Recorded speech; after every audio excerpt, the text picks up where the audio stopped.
只要任何地方出现福建、广东等地的方言，一定会有大量留言跟风。哦，这个是古汉语音，现在的普通话是少数民族入侵的胡音。其中最典型的例子就是一个号称粤语读唐诗押韵这么一个说法啊。有一个简单的例子啊，这是我举的，还不是他们说的。杜甫的名诗啊，南村群童欺我老无力，忍能对面为盗贼，唇角口到忽得，挥来倚杖自叹息。我了个天，这一看杜甫啥水平啊？写个诗一句都不押韵。但是你要用粤语读出来，最后几个字分别为什么呀？力则得色。我去，汉语还能押科的韵尾，怎么和外语似的呢？其实啊，1000年前的中古汉语的典型特征啊，就是号称4声8调。啥意思呢？南北朝的时候啊，梁武帝萧衍曾经问他的一个大国叫周舍，叫何谓4声？这个周舍就回答叫天子圣哲。你看这拍了个马屁就隐喻了啊，天子圣哲这4个字正好是汉语的4声。如果用粤语读的话，天子聖哲。哇，这你就发现了，这个哲竟然读成这。又来了一个特收尾，这就是第4声入声。其实在汉语里，4声系统又被称为平赏去入啊，其中最后一个字就叫做入声，而这个入的粤语呢也读成呀，看见没？类在呀，科特坡3个韵尾收尾就是典型的入声字，在普通话是不存在的。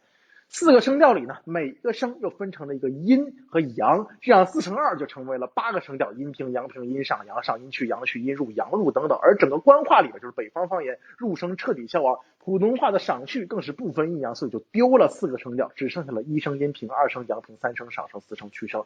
而在这一点上，粤语、闽语等南方方言保留的确实不错。但是啊，我要说但是了，其实早在南宋的时候，朱熹曾经就说过，叫自洛中己来。若闽浙则接东边角矣，闽浙之音犹不正啊！要知道啊，按照很多老一号的说法，这个时候的北方早就胡话了呀，那南宋才是正统国音呢。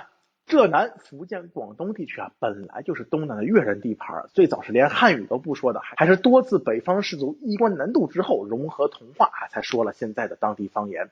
但是相对闭塞多山的环境啊，也就造就了远比官话还要严重的偏移脱落，其中最为显著的就是这个了部分啊、平翘舌部分、介音脱落等一系列现象啊。当然了，还有一个神奇的变异，就比如在普通话里完全押韵的闽农，在粤语里就读成这样，它是完全不押韵的。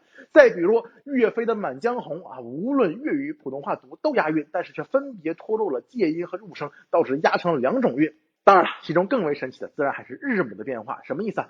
中古汉语的日2等字啊，它的发音为奇怪的这个捏。但神奇的是啊，普通话呢竟然变种成了日甚至那南方的很多发言呢竟然又直接脱落了啊，直接变成了一。再比如微母，中古汉语的微末等字啊，发音为这个没，但是呢到了普通话呢就变成了微，而粤语等方言呢又变成了么。再比如霞母啊，中古汉语的霞斜等发音呢为这个哈嘿，但是北方话呢却前译成了霞和斜，粤语呢又变成了哈和嗨，又变成了呵。也就是说啊，无论南北方言，它本身都是中古汉语的一个变种，就像一个爸爸的孩子们，每个人都保留了一定爸爸的基因，但是又不能都和爸爸一样啊。最后呢，我们放一小段通过千韵构拟的中古汉语的《将进酒》。将进酒，你目卷不见黄牙之水天上来，奔流到海必木外。卷不见高堂名镜比目别，雕鸟青丝莫将雪。人生得意小尽欢，莫使金樽空对月。你这个时候肯定用某些杠兄说了，你爸说古代龙翔带了啊，你咋知道古代人这么发音呢？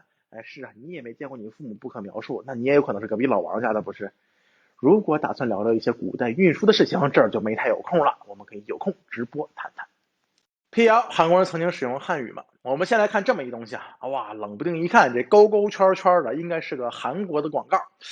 不过再仔细看看，这里面怎么这么多汉字呢？而且我们还都看得懂。不仅如此啊，如果我们翻到一个60年前的韩国报纸，你也会发现这上面有着大量的汉字。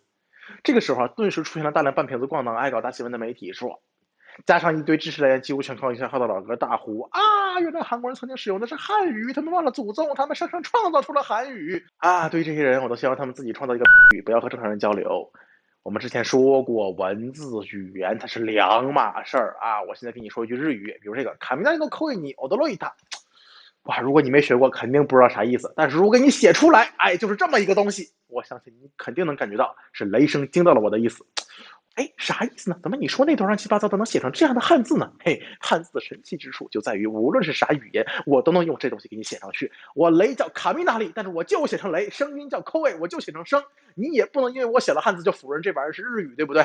就比如我就把我的名字叫李雷读成 My name is 李雷，是不是？这也不是不可以。也其实对于古代的日韩两国，他们就是按照这个思路解决问题的。只不过母语是汉语的中国人学习汉字都那么费劲，日韩固有词汇语法太多，这玩意儿太难为他们了。所以早期除了上层贵族，没有几个人掌握汉字的，基本是睁眼瞎文盲。但别愁啊。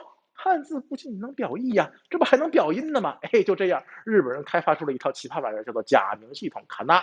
他们找了几百个汉字啊，就像我们翻译外国人名字一样啊，用这套东西拼写日语。比如啊，亚麻山，它就写成野墨两个字啊，乌贼一咔，它就写成一加两个字。我勒个天！久而久之啊，你说中文一个字，他写一串玩意儿，谁都觉得膈应。最终啊。一套利用汉字草书改造的叫做平假名的玩意儿，还有一套利用汉字偏旁改造的叫做片假名的玩意儿，成为了日本的字母系统啊，也就是如今你看到的勾勾圈圈鬼画符夹杂汉字的日语。其实啊，韩语本身也是同理，不过要更晚一点，500多年前的明朝的时候，朝鲜的世宗李祹以国之语音异乎中国为由，颁布了一个叫做训民正音的东西，搞出了一套同样适合自己的拼音字母体系。大约什么感觉呢？哎，这些杠杠呢表示元音啊、u、o、i、等，这些框框圈圈呢表示辅音啊、t、p、k、c 等。然后呢，这些杠杠圈圈连起来，就成为了你拼出来的韩文。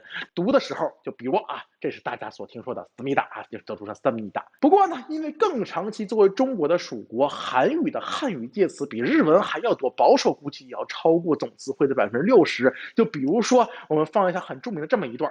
광명성 3호 2호기 위성 발사 성공。嘿，其实你写成汉字，你也不会听成狂庸葱插我了，是吧？광명성 3호。所以呢，如今的韩文因为汉字的彻底取消，不仅自己的古籍已经很少人能看懂，就连某韩国人见我一中国人提醒，才知道，我操，原来这个不动産竟然就是不动产3个汉字啊！哇天，真是长见识。虽然对韩国一直好感不深，但是每次只要看到有关韩国的消息，不说你也能知道，肯定底下跟着一条端午申遗的。啊，人家没有申遗端午，他们申遗那个玩意儿啊，叫做江陵端午祭啊，是一个在端午节的时候，韩国的东部江陵一带纪念一个叫做金鱼信的大将的仪式。而祭祀这哥们儿的仪式呢，比如什么官奴假面舞、角力、农乐比赛大会啊、农谣歌唱大会等等啊，在05年的时候啊，当时就被韩国以江陵端午祭仪式的名称申遗。这个问题是不大的，它就相当于什么呢？释迦牟尼创立佛教，它也不耽误中日韩申请大量有关佛教的物质文化遗产以及非物质文化遗产等等嘛。如果这个时候印度、尼泊尔非要阴阳怪气的所有蒙去，你认为释迦牟尼是中国人吗？你一定觉得三哥的脑子瓦特了。但这个时候有人说了，这韩国人怎么这么能扯呢？明明纪念屈原的节日，你给我安上了一个什么金鱼信啊？其实就算是中国，端午节本身也不是祭祀屈原的。从上古以来，东南地区的古越人就有着在5月初5进行赛周祭祀蛟龙，并往江水扔米团的习俗啊。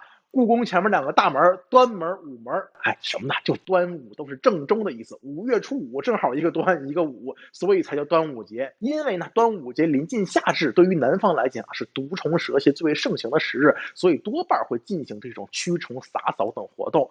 到春秋时期啊，吴越等地呢又出现了纪念帮吴国搞事这个伍子胥5月5的仪式。